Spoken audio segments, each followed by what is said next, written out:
বাড়ি চলে এসেছি। আর ওরা ওরা তো জানে না যে আমরা যাচ্ছি, তো সারপ্রাইজ হয়ে গেছে। তো কেক ফেক মিষ্টি ফিষ্টি খেয়েছে। দেখো বিরিয়ানি পাঠিয়েছে, দেখো আমার বিরিয়ানি। তো বাড়িতে যাওয়ার আগে আমি ঘরে পায়েস মানে তার জন্য নিয়ে গেছিলাম, আমাদের জন্য ঘরে রান্না করেছি পরোটা, মানে ঘর থেকে রান্না বান্না করে গেছি। 8:30টার সময় এখান থেকে বেরিয়েছি, তো এখন 11টা বাজে এসেছি।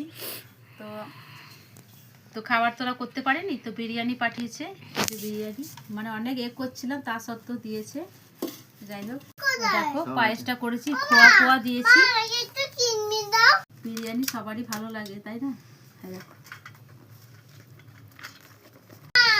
তো একটা বিরিয়ানি আমরা দুজনে খাবো। আলুর দম করেছিলাম। 1 জানুয়ারি কত খাবার, পায়েস, আলুর দম, বিরিয়ানি। চলো এখন খাওয়া দাওয়া শুরু হচ্ছে।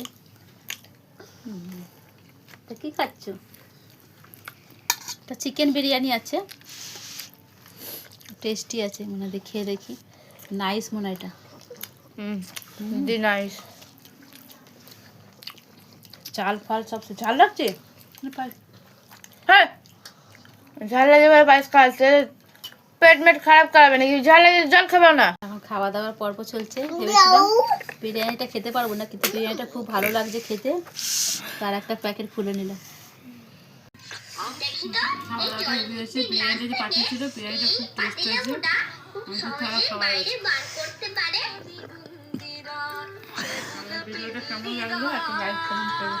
এখন আমরা এবার খেয়ে দিয়ে শোবো। আজকে আমাদের অনেক জার্নি হয়েছে।